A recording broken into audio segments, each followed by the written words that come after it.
Reading stories എന്ന Malayalam YouTube ചാനലിലേക്ക് എല്ലാവർക്കും സ്വാഗതം. നിങ്ങളിപ്പോ കേൾക്കാൻ പോകുന്നത് റിയൽ ഇൻവെസ്റ്റിഗേഷൻ സ്റ്റോറീസ് ആണ്. കരിക്കൻ വില്ലയിലെ കൊലപാതകം, അതാണ് ഇന്ന് കേൾക്കാൻ പോകുന്നത്. പച്ച മനുഷ്യ മാംസത്തിന്റെയും ഉണങ്ങാത്ത രക്തത്തിന്റെയും രൂക്ഷവും അസഹ്യവുമായ ഗന്ധം തിരുവല്ലയ്ക്കടുത്ത് കിടങ്ങന്നൂർ കരിക്കൻ വീട്ടിലെ കിടപ്പുമുറിയിൽ നിന്നാണ് രൂക്ഷഗന്ധം. കാട്ടുതീ പോലെ തിരുവല്ല മുഴുവൻ ഈ വാർത്ത പരന്നു. അടഞ്ഞുകിടക്കുന്ന ചില്ലുജാലകമുള്ള മുറിയിൽ വീർപ്പ് മുട്ടിക്കിടക്കുന്ന മരണത്തിന്റെ ഗന്ധം, തല മരവിപ്പിക്കുന്ന, തറ മുഴുവൻ ഒഴുകിപ്പടർന്ന ചവിട്ടി തിന്നിയ ചോരപ്പാടുകൾ, അവയ്ക്കിടയിൽ രക്തം വീണ ചിത്രപ്പണികൾ നിറഞ്ഞ വില കൂടിയ കാർപ്പറ്റിന്റെ വശത്തായി രക്തമൊഴുകി ഉണങ്ങി തുടങ്ങിയ മുറിപ്പാടുകളുമായി രണ്ട് ശവശരീരങ്ങൾ. അത്യന്തം ഭീകരവും ദൈന്യതയും ഉണർത്തുന്നതുമായ ഒരു രംഗം. ജീവിതകാലം മുഴുവൻ സ്വന്തമായ രോഗം തീർത്ത് അതിനുള്ളിൽ ഒതുങ്ങിക്കൂടി ആത്മവേദനകളും സൗഭാഗ്യങ്ങളും ഒരുപോലെ പങ്കിട്ടെടുത്ത ആ ദമ്പതികളുടെ ശരീരങ്ങൾ മനുഷ്യ മനസാക്ഷിക്ക് മുമ്പിൽ ഒരു ചോദ്യചിഹ്നം പോലെ ചലനമറ്റ് മലർന്നു കിടക്കുന്നു. 63-ലും 57-ലും എത്തിയ ജോർജ്, കുഞ്ഞമ്മ ദമ്പതികളുടെ നല്ല ആരോഗ്യമുള്ള ബലിഷ്ഠമായ ശരീരങ്ങൾ മുറിപ്പാടുകളുമായി കിടക്കുന്നു. പിടിയോളം താഴ്ന്ന ഒരു കത്തി സ്ലീവ്ലെസ് ബ്ലൗസ് അണിഞ്ഞ പ്രൗഢഗംഭീരയായ ആ സ്ത്രീയുടെ ഇടതുഭാഗത്ത് വാരിയലിനടിയിലേക്ക് ആഴ്ന്നിറങ്ങിയിരിക്കുന്നു. തലയിൽ കുപ്പികൊണ്ട് അടിയേറ്റ് മുറിഞ്ഞ സ്ഫടിക ചീളുകൾ പറ്റിപ്പിടിച്ചിരിക്കുന്ന ആഴത്തിലുള്ള മുറിവ്. മുറിപ്പാടിൽ നിന്നൊഴുകി മുഖത്ത് പരന്ന രക്തം വേദന കടിച്ചമർത്തി മരിച്ച ആ മുഖത്തിന്റെ ഭീകരത വർദ്ധിപ്പിക്കുന്നു. പാതി തുറന്ന കണ്ണുകൾ, അഴിഞ്ഞുലഞ്ഞ സാരി, ഭംഗിയായി ക്രമീകരിച്ചിരിക്കുന്ന മുറിക്കുള്ളിൽ നിലനിൽപ്പിന് വേണ്ടിയുള്ള പരാക്രമത്തിനിടയിൽ മറഞ്ഞു വീണു കിടക്കുന്ന കൗതുക വസ്തുക്കൾ, വീട്ടുപകരണങ്ങൾ, പൊട്ടിത്തകർന്നു കിടക്കുന്ന ചില്ലു സാമഗ്രികൾ. എല്ലാ അർത്ഥത്തിലും ഇവിടെ ഭീകരതയുടെ പരിവേഷം നിറഞ്ഞു നിൽക്കുന്നു. മരിച്ചു കിടക്കുന്ന കുഞ്ഞമ്മയ്ക്ക് തൊട്ടടുത്ത് തന്നെ സോഫയുടെ അടിയിലേക്ക് കാലുകൾ നീട്ടിവെച്ച് ചുരുണ്ടു കിടക്കുന്ന അജാനുബാഹുവായ ജോർജ്. കഴുത്തിൽ വെട്ടുകൊണ്ട ആഴത്തിലുള്ള പാട്. തിരുവല്ല നഗരത്തിൽ നിന്നും ഏകദേശം 2 കിലോമീറ്റർ കിഴക്കോട്ട് ചെല്ലുമ്പോഴുള്ള തിരക്കൊഴിഞ്ഞ പ്രദേശം. നഗരത്തെക്കാളേറെ ഗ്രാമത്തിനോടാണ് മിന്തലക്കര എന്ന പ്രദേശത്തിന് സാമ്യം. ശാന്തമായി ഒഴുകുന്ന പമ്പയാറിന്റെ തീരത്തുള്ള ആ പ്രദേശത്തുകൂടി അസാധാരണമായി ചീറിപ്പായുന്ന പോലീസ് ജീപ്പുകളുടെ പിന്നാലെ സംഭ്രമവുമായി നീങ്ങുന്ന മുഖങ്ങൾ. കോഴഞ്ചേരി റോഡിനരികിലുള്ള കരിക്കൻ വില്ലയുടെ മുന്നിലെത്തുമ്പോൾ വാഹനങ്ങൾ പതുക്കെയാകുന്നു. KC ജോർജും ഭാര്യ കുഞ്ഞമ്മയും കഴിഞ്ഞ ദിവസം വരെയും ആ വളപ്പിനുള്ളിൽ ഉണ്ടായിരുന്നു. ഒന്നുകിൽ ടെറസിൽ, അല്ലെങ്കിൽ പോർട്ടിക്കോവിൽ, അതുമല്ലെങ്കിൽ കായ പിടിച്ച് തളർത്തു കിടക്കുന്ന കൊക്കോ തൈകളുടെയോ കുലച്ചു കിടക്കുന്ന വാഴത്തോപ്പുകളിലൂടെയോ അവർ നടന്നു നീങ്ങുന്നുണ്ടാകും. മക്കളില്ലാത്ത ഈ ദമ്പതികൾ അവയെ സന്താനത്തെക്കാളേറെ പരിലാളിച്ചു വളർത്തി. അന്നൊക്കെ അവിടേക്ക് കയറി ചെല്ലാൻ ആരും ധൈര്യം കാണിക്കില്ലായിരുന്നു. അനുവാദം കൂടാതെ മതിൽക്കെട്ടിനകത്ത് കാലെടുത്ത് വയ്ക്കാൻ അയൽവാസികൾ മടിച്ചിരുന്നു. ചെരുപ്പിട്ടുകൊണ്ട് മൊസൈക്ക് വിരിച്ച മനോഹരമായ തറയിൽ ചവിട്ടാൻ ആരും ധൈര്യപ്പെട്ടില്ല. അറിയാതെ അങ്ങനെ ചെയ്തവരൊക്കെയും അടുത്ത നിമിഷം ജാള്യം നേളിക്കുന്ന മുഖവുമായി ആ പടി ഇറങ്ങുമായിരുന്നു.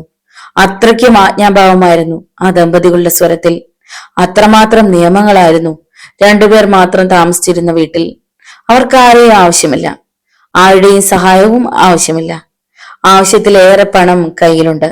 എന്നിട്ടും അത് സംഭവിച്ചു. കേരളത്തെ ഞെട്ടിച്ച ആ ഇരട്ട കൊലപാതകത്തിന്റെ പിന്നാമ്പുറ കഥകളിലേക്ക് തിരിഞ്ഞു നോക്കാം.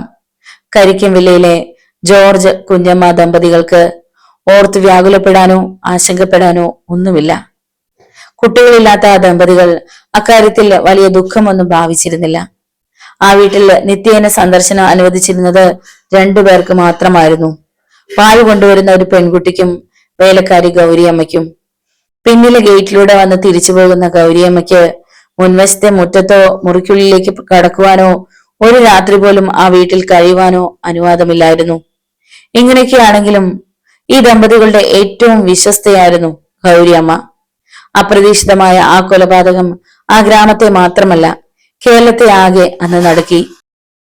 സുരക്ഷിതത്വം എന്ന വാക്കിന്റെ അർത്ഥവ്യാപ്തിക്ക് നേരെ ആയുധമുഴ കൊണ്ട് തുളകൾ വീണ് രക്തമൊലിച്ചിറങ്ങി ഉണങ്ങിയ ചുരുണ്ടുകൂടി കിടക്കുന്ന കുടൽ വെളിയിൽ ചാടിയ ജോർജിന്റെ ചേതനയറ്റ ശരീരവും പിടിയോളം താഴ്ന്ന കത്തിയുമാണ് മലർന്നു കിടക്കുന്ന കുഞ്ഞമ്മയുടെ ജഡവും ഒരു ചോദ്യചിഹ്നമായി മാറി.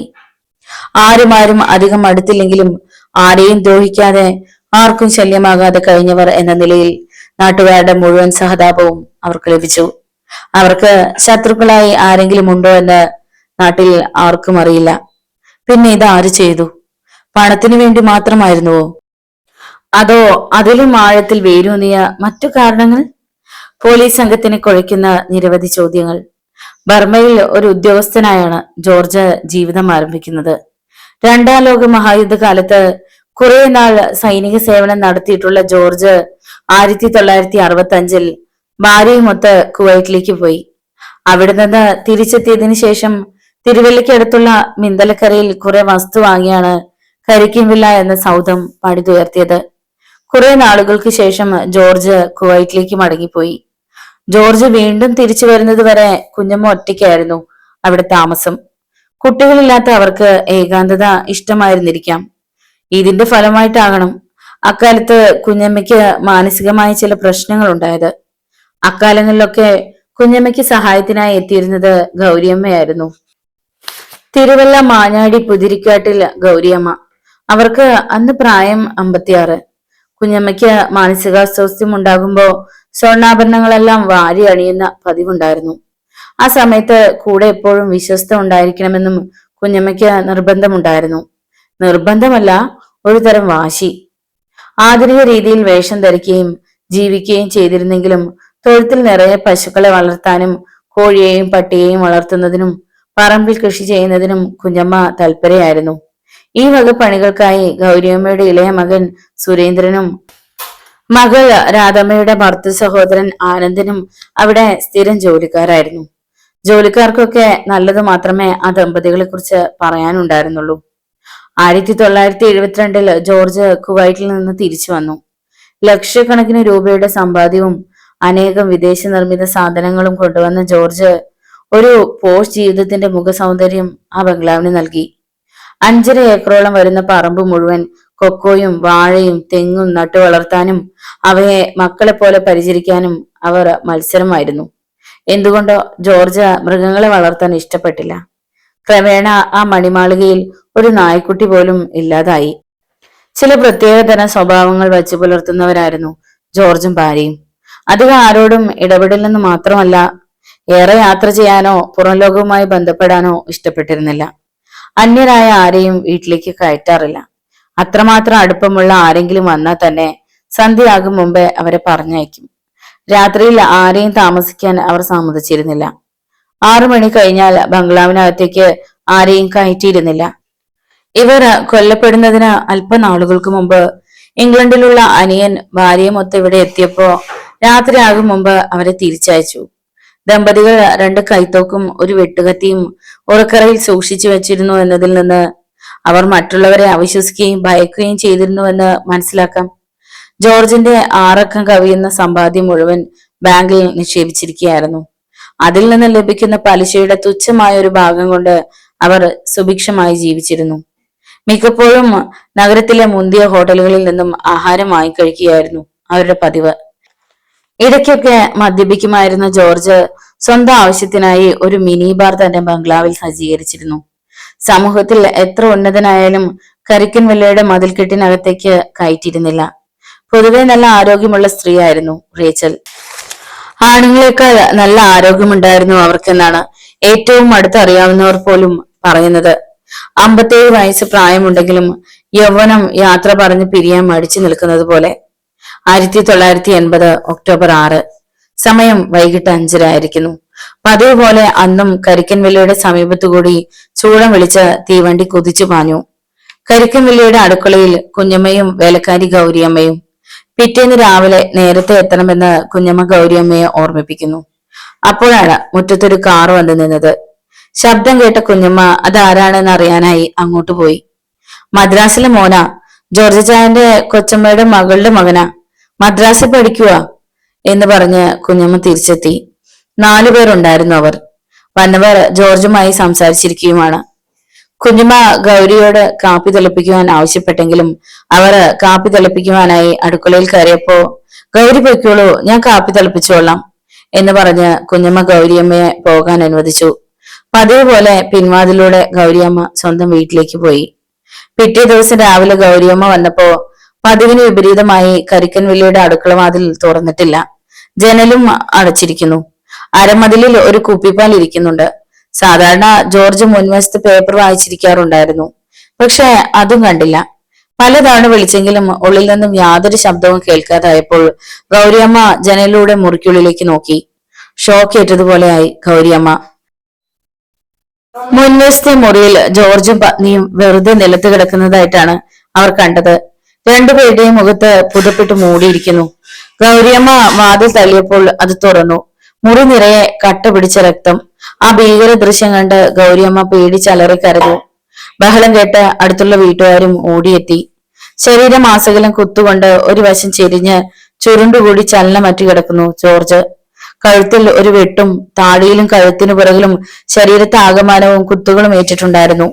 അയാൾ അണിഞ്ഞിരുന്ന അരക്കയൻ ഷർട്ട് മുഴുവനും രക്തത്തിൽ കുതിർന്നിരുന്നു. ആക്രമണം തടയാനുള്ള ശ്രമത്തിനിടയിലായിരിക്കണം അയാളുടെ കൈവിരലുകൾ മുറിഞ്ഞിരുന്നു. ശരിയായ ബലപ്രയോഗം നടന്നതിന്റെ ലക്ഷണം മുറിയിൽ കാണാനുണ്ടായിരുന്നു. മറിഞ്ഞു വീണ കസേരകളും സ്ഥാനം തെറ്റിയ പരവതാനിയും രക്തം വീണ നിലവും ഘനീഭവിച്ച ചോരത്തുള്ളികൾ ചിത്രവേല നടത്തിയ ചുവരുകളും ഇത് സൂചിപ്പിച്ചിരുന്നു. മരിച്ചു കിടക്കുന്ന ജോർജിനടുത്ത് തന്നെ ഒരു വിവാഹമോതിരവും 10 പൈസ തുട്ടും കിടന്നിരുന്നു. ജോർജിന്റെ തൊട്ടടുത്ത് തന്നെ ഇടതുമാറിന് താഴെ പിടിയോളം താഴ്ന്നിറങ്ങിയ കത്തിയുമായി മരിച്ച് മലർന്നു കിടക്കുന്ന കുഞ്ഞമ്മ. അവരുടെ തലയിലും മുഖത്തും അടിയും പാടുകളും കാണാനുണ്ടായിരുന്നു. ജോർജിന്റെ ശരീരത്തിലാകെ 19ഓളം കുത്തുകൾ. മുറിയിലെ ലൈറ്റ് അണയ്ക്കുകയോ ഫാൻ ഓഫ് ചെയ്യുകയോ ചെയ്തിരുന്നില്ല. ടെലിഫോൺ വയറുകൾ വലിച്ചു പൊട്ടിച്ച നിലയിലാണ്. കൊലപാതകങ്ങളുടെ കയ്യിൽ നിന്നും രക്ഷപ്പെടുന്നതിനായി ഭാര്യയും ഭർത്താവും പൊരിഞ്ഞ പോരാട്ടം നടത്തിയതിന്റെ ലക്ഷണങ്ങൾ. ഡൈനിങ് റൂമിൽ പൊട്ടിയ മദ്യക്കുപ്പികളും പാത്രങ്ങളും പലഹാരങ്ങളും ചിതറിക്കിടപ്പുണ്ട്. വിവരം അറിഞ്ഞ പോലീസ് എത്തിയപ്പോഴും കുറ്റവാളികൾ കൈ കഴുകാനായി ഉപയോഗിച്ച വാഷ് ബേസിനിൽ വെള്ളം വീണുകൊണ്ടിരുന്നു. ക്ലോസറ്റിൽ രക്തം പുരണ്ട തുണികൾ ഒളിപ്പിച്ചു വെച്ചിരിക്കുന്നതും ബാത്റൂമിന്റെ ഒരു അരികിൽ കിടന്നിരുന്ന രക്തത്തിൽ മുങ്ങിയ തലേണയും പോലീസ് കണ്ടെടുത്തു. വേലക്കാരി ഗൗരിയമ്മയെയും മകനെയും പോലീസുകാർ ജീപ്പിൽ കയറ്റി സ്റ്റേഷനിൽ കൊണ്ടുപോയി. ഒട്ടേറെ ചോദ്യങ്ങൾ ചോദിച്ചു. ഗൗരിയമ്മ പേടിച്ചരണ്ടുപോയിരുന്നു. പിന്നെ ഓർമ്മ നശിച്ചു. യാതൊരു തുമ്പും കിട്ടാതെ പോലീസ് 2 നാൾ വട്ടം ചുറ്റി. ദുരൂഹത നിറഞ്ഞ ഒട്ടേറെ കഥകൾ നാട്ടിൽ പരന്നു. പത്രങ്ങളിൽ ചില ഊഹങ്ങൾ വന്നു. വേലക്കാരി ഗൗരിയമ്മ നോർമൽ ആയാലേ വല്ല തുമ്പും കിട്ടൂ. രാത്രി 8 മണിക്കും 10 മണിക്കും ഇടയ്ക്ക് കൊല നടന്നു കാണുമെന്നാണ് പോലീസിന്റെ അനുമാനം. ദൃക്സാക്ഷികൾ ആരുമില്ലാത്തത് കൊണ്ട് വളരെയേറെ ദുരൂഹത നിറഞ്ഞൊരു കേസായി അത് മാറി. എന്തിനു വേണ്ടിയാണ് ഈ അറുംകൊല നടത്തിയതെന്ന് ചോദ്യത്തിന് മുന്നിൽ ഒരു ഉത്തരമേ ഉണ്ടായിരുന്നുള്ളൂ: പണം. ജോർജിന്റെ കഴുത്തിൽ കിടന്ന 15 പവൻ വരുന്ന ഒരു മാലയും കുഞ്ഞമ്മയുടെ 200 പവനിലേറെ വരുന്ന സ്വർണ്ണാഭരണങ്ങളും കാണാനില്ലായിരുന്നു. വീട്ടിലുണ്ടായിരുന്ന ഇരുമ്പലമാര കുത്തി തുറന്ന നിലയിൽ കാണപ്പെട്ടു. അതിൽ എന്തുമാത്രം രൂപയുണ്ടായിരുന്നു എന്നതിനെ കുറിച്ച് യാതൊരു രൂപവുമില്ല. നീന്തലക്കല്ലും കിടങ്ങല്ലൂരുമായി വളരെയേറെ സമ്പത്തുകളും വളരെ വലിയൊരു തുക ബാങ്ക് ബാലൻസും ഉണ്ടായിരുന്ന ഈ ദമ്പതികൾ ഒരു വിൽപത്രം തയ്യാറാക്കിയിരുന്നുവെന്നും സേഫ് കുത്തി തുറന്ന് എടുത്തുകൊണ്ടുപോയ വസ്തുക്കളുടെ കൂട്ടത്തിൽ അതും ഉൾപ്പെട്ടിരുന്നുവെന്നും കരുതപ്പെടുന്നു. വീട്ടിൽ നിന്നും എന്തുമാത്രം സാധനങ്ങൾ കടത്തിക്കൊണ്ടുപോയി എന്നതിനെ കുറിച്ചും ആർക്കും ഒന്നും അറിയില്ല. അവരുടെ റിവോൾവറുകളും അക്രമികൾ തട്ടിക്കൊണ്ടുപോയവയിൽപ്പെടും. സംഭവം നടന്ന അന്ന് വൈകുന്നേരം ജോർജ് ചങ്ങനാശ്ശേരിയിലേക്ക് ഒരു ട്രങ്ക് കോൾ ബുക്ക് ചെയ്തിരുന്നതായി ടെലിഫോൺ എക്സ്ചേഞ്ചിൽ രേഖയുണ്ട്. ഫോൺ കോളിന്റെ വിവരം അറിയാൻ ജോർജ് ഫോണിരുന്ന ബെഡ്റൂമിലേക്ക് പ്രവേശിച്ചപ്പോൾ അക്രമികൾ പിന്നിൽ നിന്നും ജോർജിനെ ആദ്യമായി ആക്രമിച്ചിരിക്കണം. ആദ്യം വകവരുത്തിയതും ജോർജിനെ തന്നെ ആയിരിക്കണം. വയറിനേറ്റ കുത്തുമൂലമാണ് കുഞ്ഞമ്മ മരിച്ചതെന്ന് വ്യക്തം. തലക്കേറ്റ കുപ്പി കൊണ്ടുള്ള അടി അവരെ ബോധം കെടുത്തി കാണണം. പിടി മാത്രം പുറത്തു കാണത്തക്ക രീതിയിൽ അറ്റം വളഞ്ഞ ഒരു കറിക്കത്തി വാരിയല്ലുകൾക്കിടയിലൂടെ താഴ്ത്തിയ അക്രമി അസാമാന്യ ശക്തിയുള്ള ഒരാളായിരിക്കുമെന്ന് പോലീസ് കരുതുന്നു. ജോർജിനെ കൊല്ലാൻ ഉപയോഗിച്ച ഉപകരണം എന്താണെന്ന് വ്യക്തമായിട്ടില്ല. അടിവയറ്റിൽ കുത്തുകൊണ്ട് കുടൽ പുറത്തു വന്നിരുന്നു. കഴുത്തിന് പിന്നിലും താടിയിലുമേറ്റ കുത്തുകളായിരിക്കണം മരണകാരണം. ഒരുമിച്ചിരുന്ന് ആഹാരം കഴിച്ച ശേഷമായിരിക്കണം കൊലയാളികൾ അത്യന്തം ക്രൂരമായി ഈ പ്രക്രിയ നടത്തിയതെന്ന് അനുമാനിക്കാൻ മതിയായ തെളിവുകളുണ്ട്. ഭക്ഷണമുറിയിലെ മേശപ്പുറത്ത് 6 പാത്രങ്ങളിൽ ഭക്ഷണം കഴിച്ചതിന്റെ അവശിഷ്ടങ്ങൾ ഉണ്ടായിരുന്നു. 6 സോഡ കുപ്പികൾ പൊട്ടിക്കാത്ത നിലയിൽ ഭക്ഷണമുറിയിൽ കാണപ്പെട്ടു. ദമ്പതികൾ അക്രമികളുമായി ഏറെ നേരം ചെറുത്തു നിന്നിരുന്നു എന്നുള്ളത് വളരെ വ്യക്തം. ദമ്പതികളിൽ നിന്ന് കൊലയാളികൾക്ക് മുറിവ് പറ്റിയിട്ടുണ്ടെന്ന് മനസ്സിലാക്കാൻ പോലീസിന് കഴിഞ്ഞിട്ടുണ്ട്.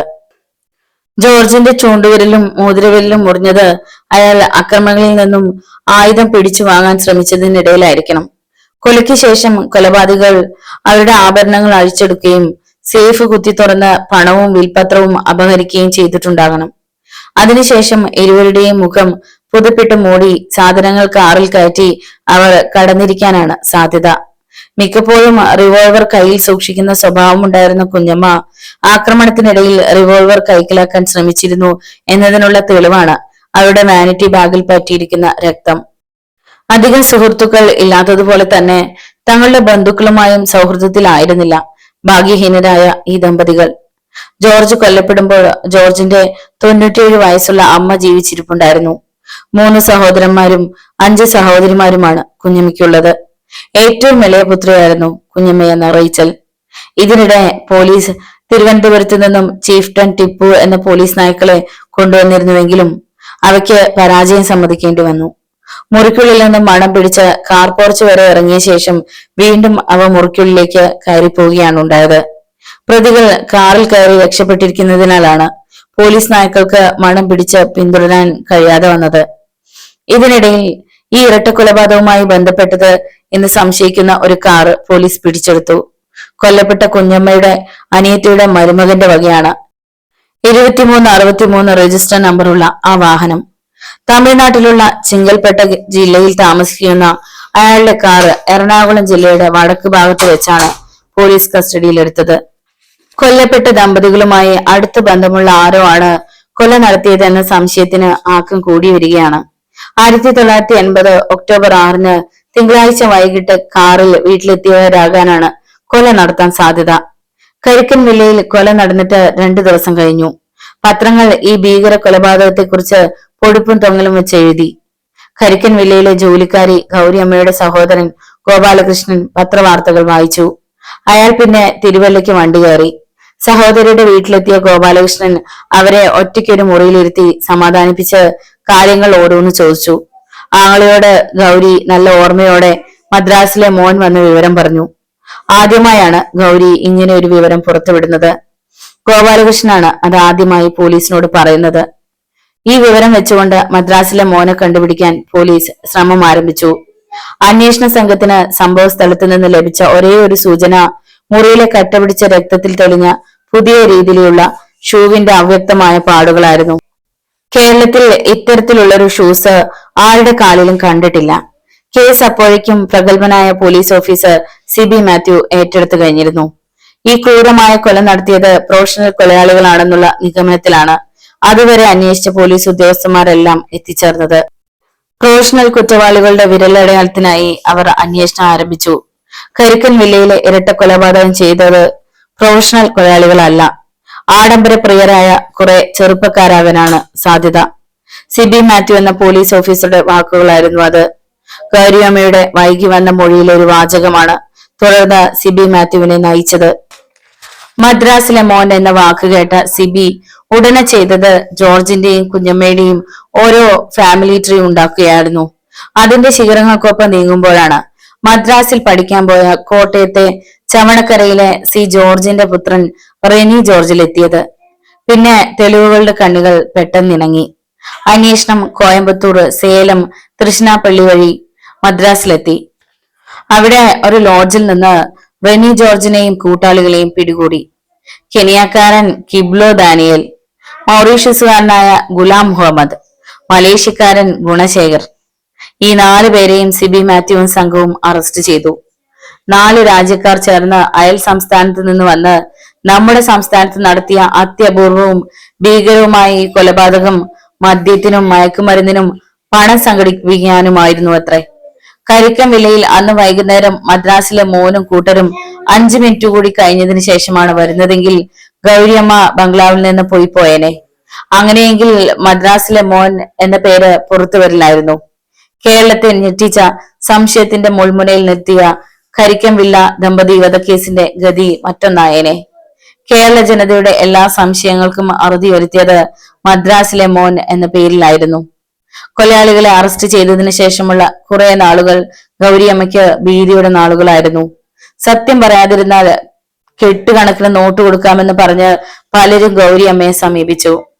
ഇവരുടെ ചെങ്ങന്നൂരിലെ കുടുംബ ബന്ധുക്കളെ സ്വാധീനിച്ചായിരുന്നു അത്.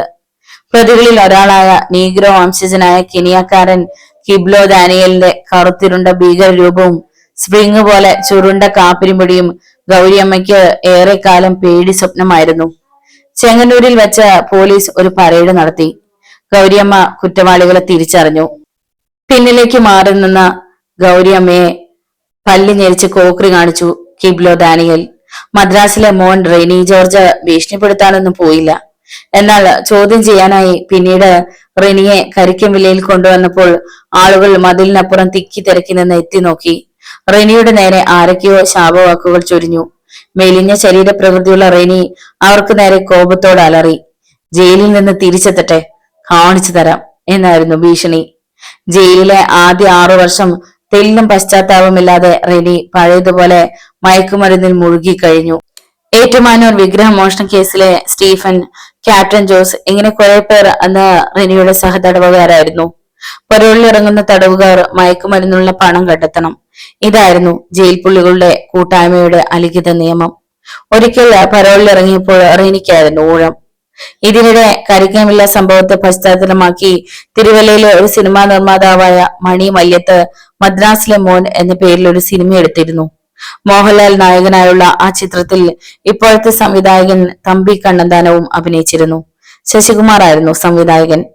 തന്റെ പേരിൽ സിനിമയെടുത്തതിന് റെനി ജോർജ് നിർമ്മാതാവ് മണിയെ ഭീഷണിപ്പെടുത്തി 60,000 രൂപ വാങ്ങി.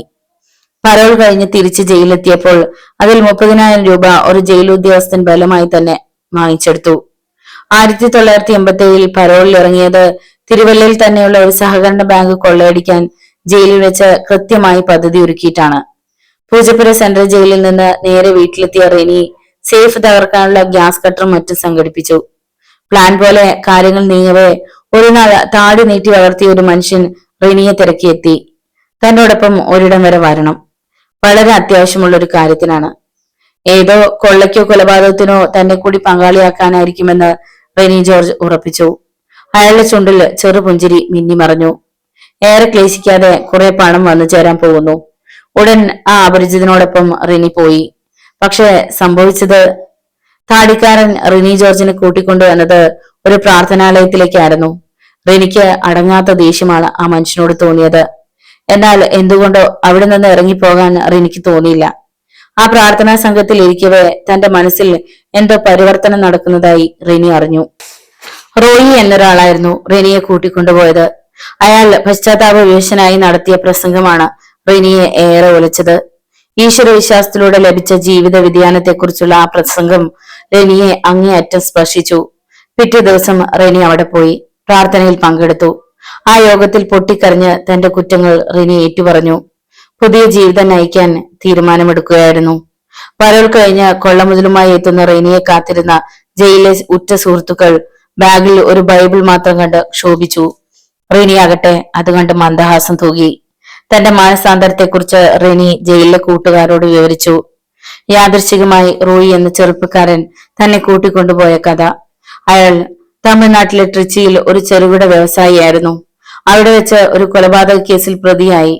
മയക്കുമരുന്നിന് അടിമയായിരുന്ന റോയി പിന്നീട് മാനസാന്തരപ്പെട്ടു.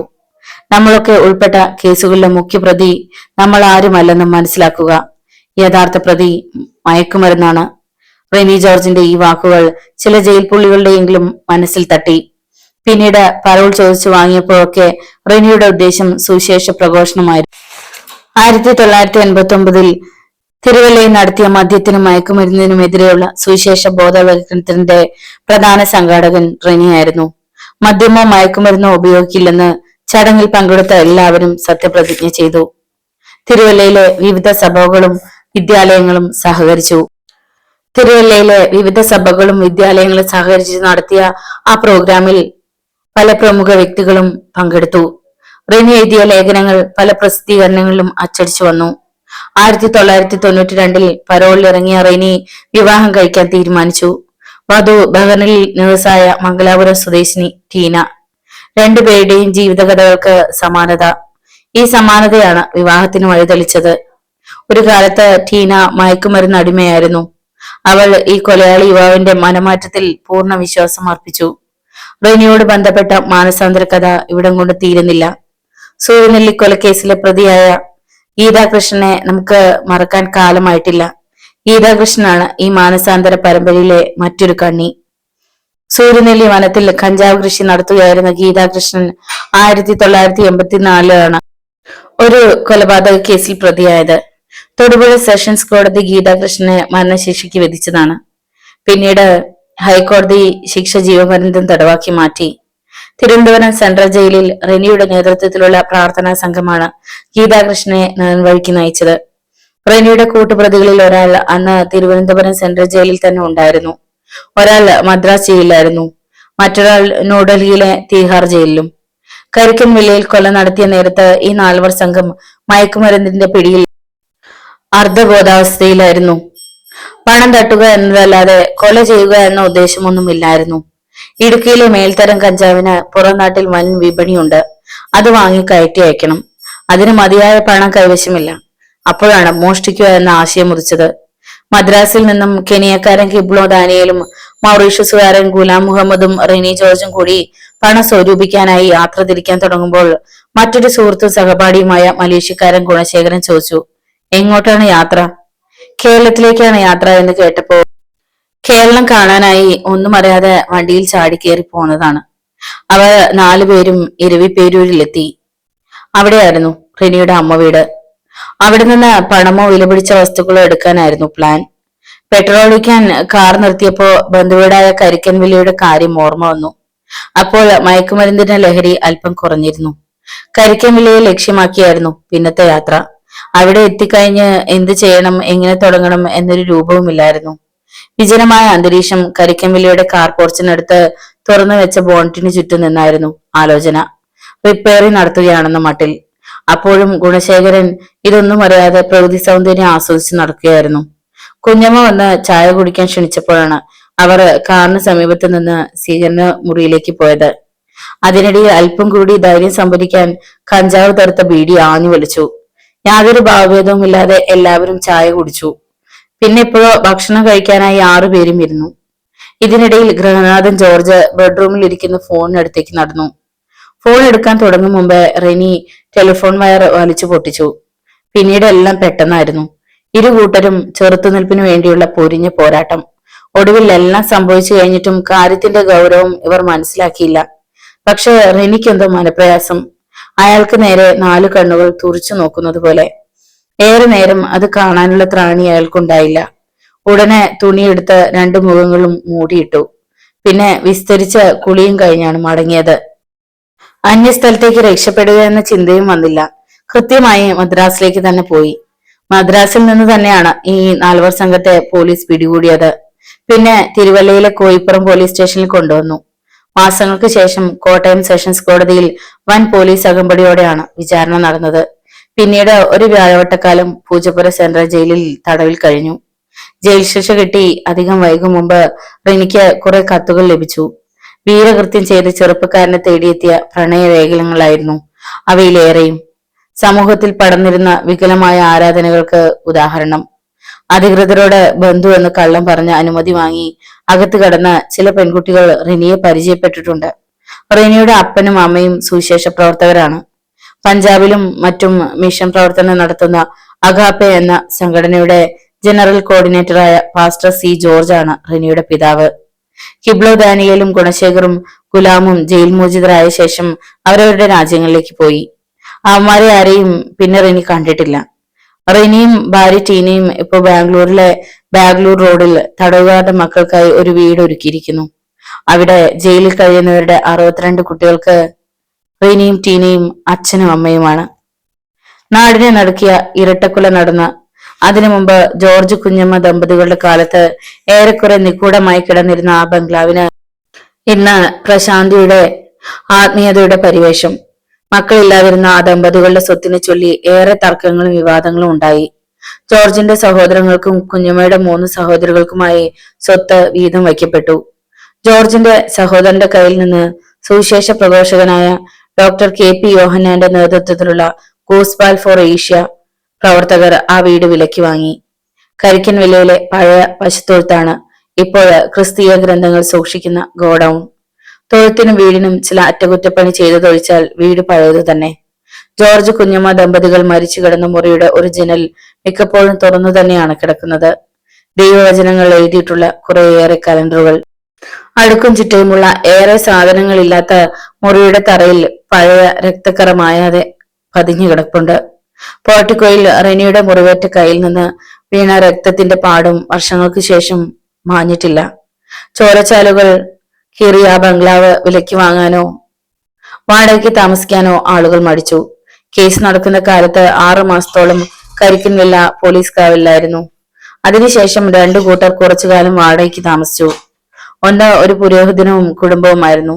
ബാക്കി കാലം അത്രയും കരിക്കൻ വില്ല വിജനമായിരുന്നു.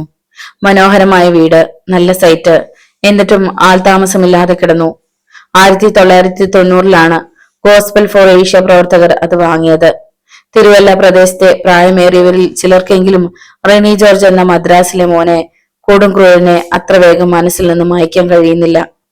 കിടങ്ങൂക്കാരിയായ ഒരമ്മയ്ക്ക് റെനിയുടെ മാനസാന്തരത്തെ അംഗീകരിക്കാനാവുന്നില്ല.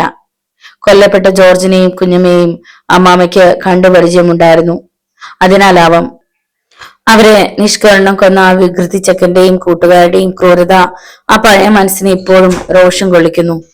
എന്നാൽ സർവവും മാറ്റത്തിന് വിധേയമാണ് എന്ന തത്വചിന്തയെ ശരിവെക്കുന്നവരാണ് ഏറെയും പേർ.